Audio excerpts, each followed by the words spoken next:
Fala galera, beleza? Eu sou o Eduardo, dono da Analisa Vasco, e tô aqui pra gente falar um pouquinho sobre Bahia e Vasco, confronto que terminou em 2-1 pro time adversário e, enfim, deu continuidade aí a um tabu de mais de 37 anos.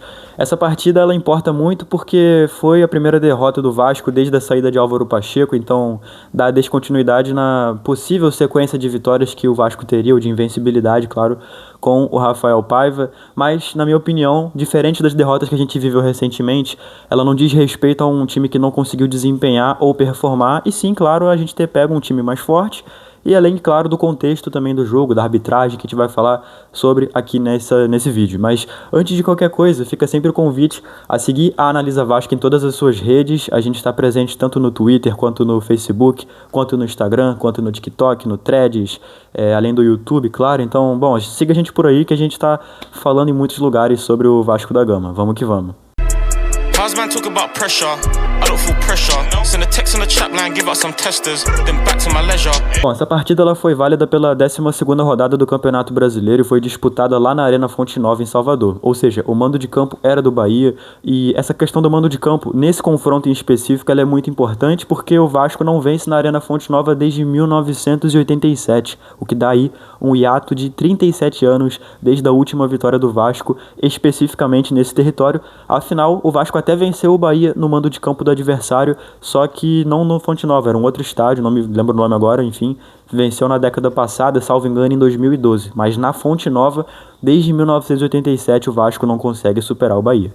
A partida, ela começou com o Bahia muito superior, conseguindo jogar muito bem contra o Vasco e, de fato, botando ali muita dificuldade, tanto que sai o gol do Tassiano ali apenas aos 7 minutos, numa falha de marcação, num desencaixe, mas o gol, ele acaba sendo suficiente para que o Vasco reaja, para que o Vasco mude a sua mentalidade e consiga atacar. E aí, num lance até de erro do David, né, porque ele perde o gol quase feito ali, mas a bola acaba indo parar no Paulo Henrique e ele consegue abrir o placar, na verdade, consegue empatar o jogo, abrir a contagem pro Vasco, né.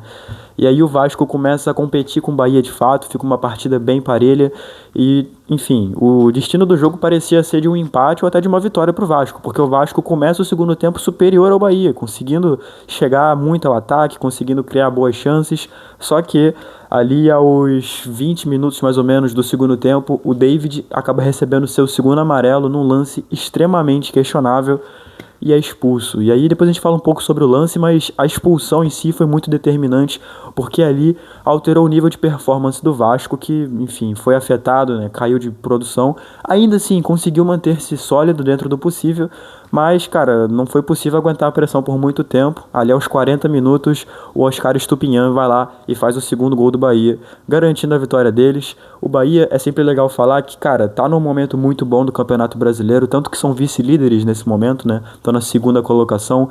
Eles vinham de uma sequência invicta de mais de 8 partidas, há uma semana atrás mais ou menos, e aí foram derrotados, claro, por o Flamengo.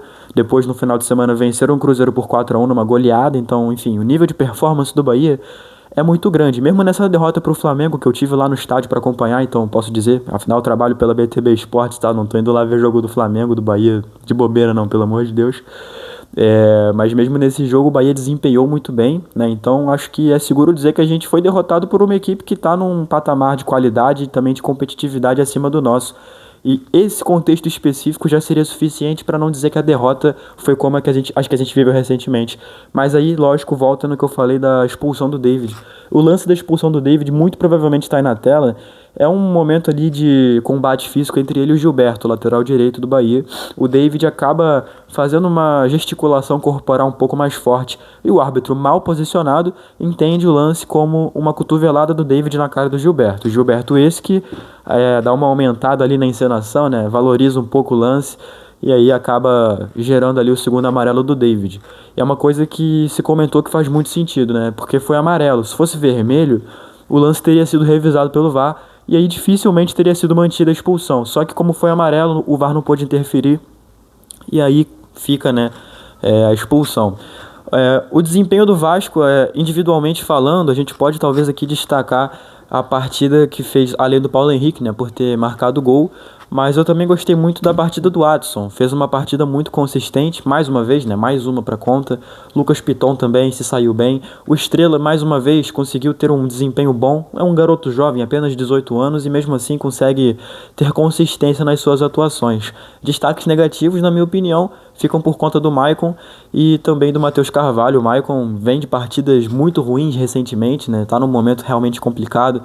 Então não é nenhuma novidade, mas o Matheus Carvalho não ter ido tão bem é um pouco surpreendente. Ele que, na minha opinião, é um dos jogadores mais interessantes desse elenco, fez uma reta final de ano passado muito boa, nesse ano agora também teve momentos muito bons, até marcando um golaço contra o Grêmio na estreia do Brasileiro, mas enfim, a partida de ontem dele não foi nem um pouco favorável.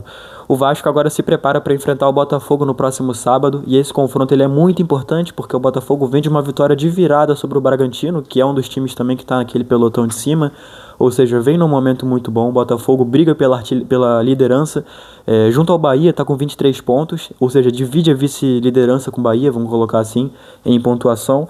Então, certamente não vai vir de bobeira. Vai tentar ganhar a partida, precisa ganhar a partida para poder não desperdiçar pontos e continuar sonhando com o título do Campeonato Brasileiro. Eu acredito que vai ser um confronto muito pegado, muito disputado, porque o Vasco também não vem para brincadeira. Como eu falei, essa derrota para o Bahia, assim como, por exemplo, a derrota para o Atlético Paranaense, não foi uma derrota de derrotado. Acho que o que o Paiva falou durante a semana você não pode controlar o resultado, mas a postura do time. Você pode até perder o jogo, mas o que você não pode negociar é como você vai perder. É você não vender essa derrota fácil. E é justamente o que aconteceu contra o Bahia. O Vasco performou muito bem, conseguiu de fato impor ali o seu jogo contra o Bahia. E aí é contexto do jogo, né? Teve a expulsão do David, o Bahia também é um time muito competente, futebol é isso. Mas o Vasco vem jogando muito bem. E eu acho que vai dar trabalho para o Botafogo. Lembrando do histórico positivo do Vasco contra o Botafogo em 2024. Afinal, a gente venceu eles de 4-2 no Campeonato Carioca, lá na casa deles, lá no Newton Santos. Então, não tem como não sonhar. O outro confronto também anterior também foi vitória do Vasco, com o gol do Paulo Henrique, que havia sido inclusive o último gol dele antes desse gol contra o Bahia, lá em outubro do ano passado, aqui em São Januário também. Então, enfim, torcer que o Vasco de fato mantenha essa pegada, consiga competir mais uma vez e conquiste aí esse importante resultado, né? Para que depois possa pegar o Fortaleza em casa também, com mais tranquilidade, sem ter que de fato estar com tanta pressão para poder desempenhar. E esteja também, claro, longe da zona de rebaixamento, se Deus quiser. Enfim, eu fico por aqui. Forte abraço a quem assistiu até o final. Novamente a indicação a seguir a Analisa Vasco em todas as suas redes. E também faço a recomendação de se inscrever no canal, não só para que você veja vídeos da Analisa Vasco, mas que você veja vídeos de outros canais que produzam conteúdo parecido com o que você viu aqui agora. Essa análise aqui sobre o jogo, essa leitura e tal. Tem muito canal competente aqui na rede, então sempre fica a recomendação. Não se inscreva só na Analisa Vasco, se inscreva em outros canais, mas se inscrevendo na Analisa Vasco, o algoritmo do YouTube vai te recomendar canais parecidos com esse. Então fica aí a recomendação. É isso, galera, tamo junto, até a próxima e tchau.